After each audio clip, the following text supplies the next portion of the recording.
Sir माझा एक प्रश्न होता. तर तंबाखू खाऊन बॉडीला एनर्जी आणि वेट वगैरे जास्त जातं, हे बरोबर आहे का? चांगला प्रश्न आहे मित्रांनो.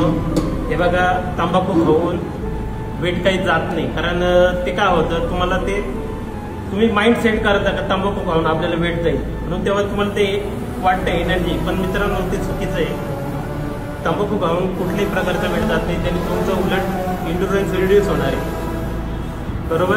तुमचे हार्ट रेट वाढणार, तुमचं ब्लड प्रेशर वाढणार.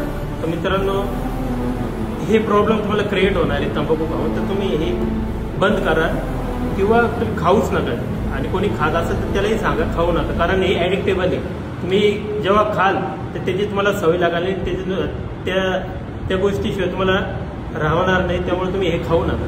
तर मित्रांनो, त्याचे चान्सेस तोंडाचा कर्करोग होण्याचा चान्सेस आहे, तोंडाचा वास येतो. त्यामुळे तुम्ही ते हायजेनिक ठेवा आणि खाऊ नका. धन्यवाद.